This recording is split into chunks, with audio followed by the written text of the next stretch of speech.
И снова всем здравствуйте, ребят! Сегодня у нас Kia Optima, AMG мотор. Как вы все можете слышать прекрасно, туки-туки, бряки-бряки. Застучал, забринчал. Ой. Как я понимаю, в автомобиле один хозяин, пробег 71 тысяча километров. Это все произошло опять-таки в конце зимы. Холодные запуски, здравствуйте, задиры.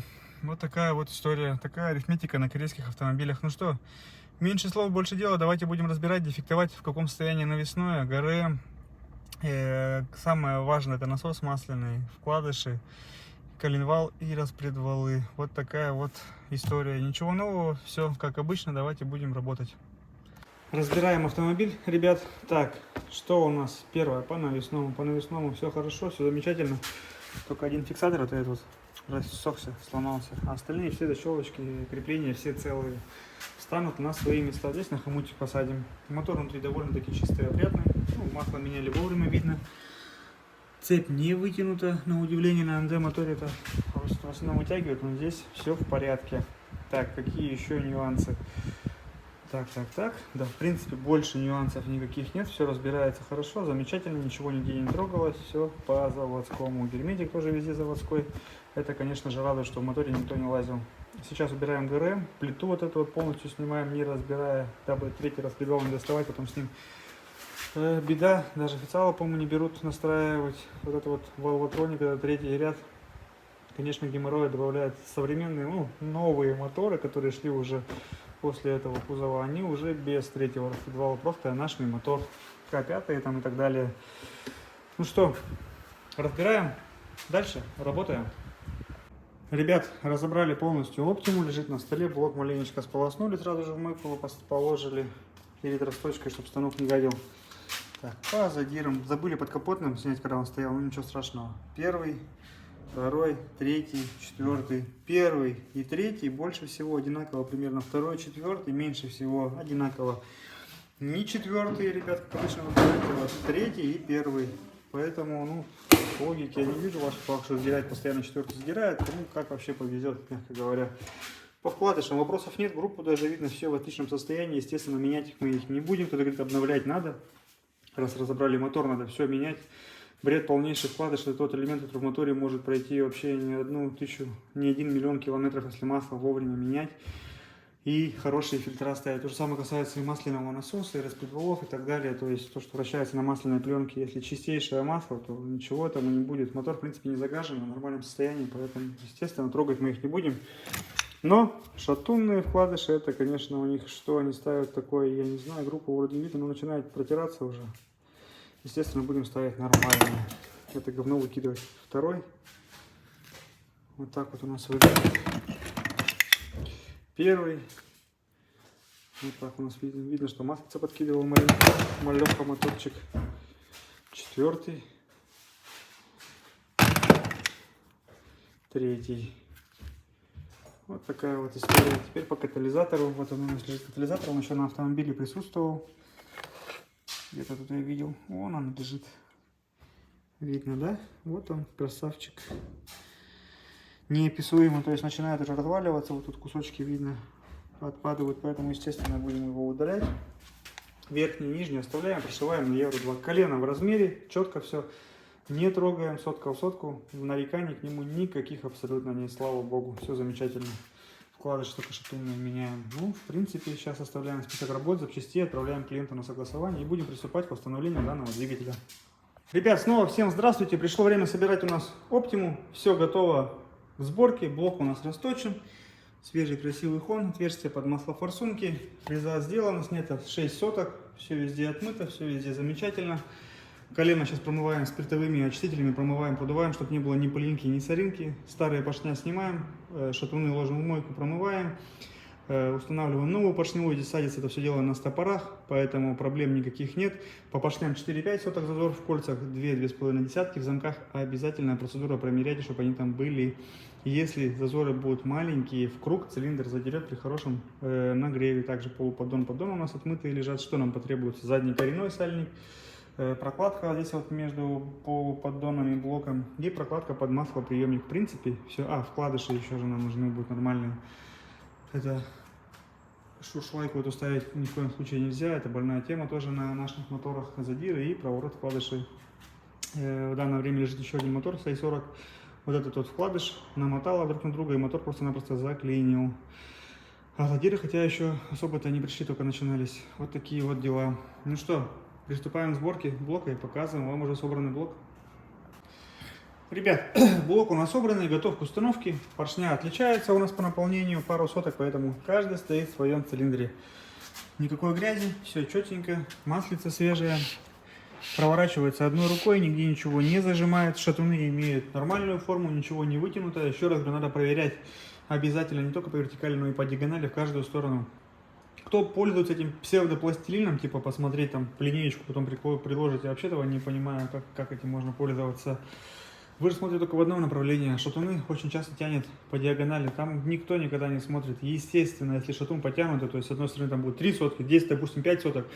Так 3 сотки, а так 15 соток будет. И такой двигатель долго не пройдет. Он застучит, провернет вкладыши, потому как геометрия шатуна потеряна, и это все беда закончится. Поэтому мы используем микрометр, выставляем по коленвалу нутромер потом.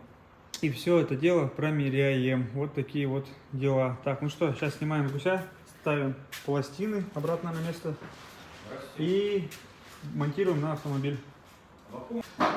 Ребят, блок у нас установлен на автомобиль, поверхность обезжирена, здесь маленечко продули, промыли, здесь тоже вымыли, маслице вот это большое, все убрали, что с вакуумного насоса бежало, обязательно будем проклеивать. Вакуумный насос, колечко это не идет в комплекте, поэтому и заказать его невозможно, только в сборе идет. Пластины на месте стоят, в принципе здесь все понятно. Головка минимум внимания, то есть раковины практически не было, сальники заменили, раковины убрали, клапана очистили, сама поверхность ровная, фреза не потребовалась. Так, что еще у нас тут? Что еще? Да, в принципе, по головке все ясно. Каталик убрали, машина будет шиться на Евро-2. Болты мобиловской смазкой промазываем, чтобы нормально протянуть. По бокам вот эти слабые места промазываем герметиком. Прокладка, естественно же, корейская, никакого Китая ставить не собираемся. Брызгаем клеем ее всю. Ну и, в принципе, давайте будем устанавливать ГБЦ и протягивать. Пока протягиваем, по правой стороне собираем. Ребят, ну что, протянули ГБЦ, установили плиту, хорошенько ее почистили, спиртовыми очистителями продули, промыли, чтобы не было ни пыли, ни грязи, ни масла, ничего. Вакуумный насос переклеили, чтобы не бежал. Установили комплект ГРМ, поверхность полностью обезжирили. Сейчас 2 колечка в крышку ставим, сальник передний меняем, устанавливаем ее, клапанная крышка и навесное. Самое главное, столб мотора собранный, осталась мелочь, ерунда, как говорится. Клапанная, передняя клапанная крышка, навесное, кондиционер, ну, то есть часок, я думаю, машину будем запускать. В принципе, сложностей, слава богу, никаких нет. Пришлось один шланг заменить, потому что порвался он при снятии, трещина небольшая появилась, обрезать его не стали, поставили новый. Ну и в принципе все. Давайте будем дособировать автомобиль и показывать вам уже запуск.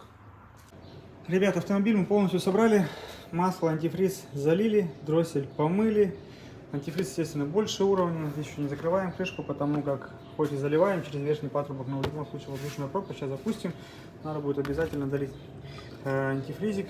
Где-то примерно еще почти литрушка в данные двигателя заходит. Так, по цене вышло в районе 120 тысяч за все про все, под ключ, за все работы, за все материалы и так далее. То есть полностью все сюда входит.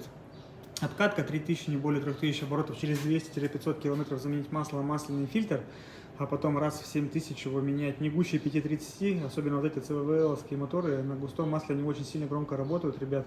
И густое масло убивает и муфты, и компенсаторы, и так далее. Поэтому учитывайте этот момент, на зиму нулевку заливать, обязательно прогревать. Хорошо перед поездкой, особенно это касается зимы. Многие смотрят на температуру на панели, думают, что машина до рабочей температуры прогревается. Ребят, это охлаждающая жидкость, масло далеко еще не рабочая температура.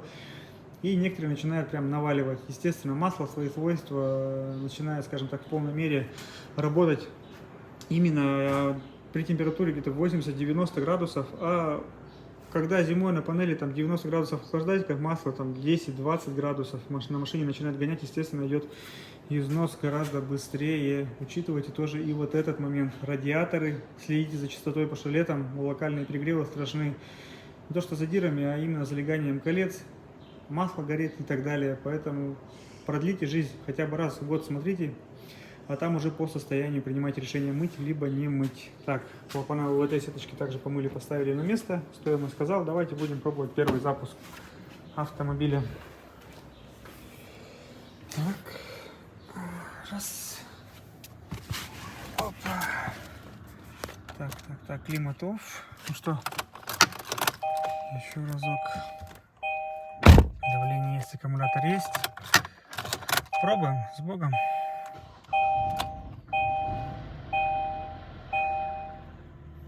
Давление пошло, а лампочка опять не погасла. То есть по мотору я слышу, что давление есть. А вот лампочка не хотит, продавила датчик.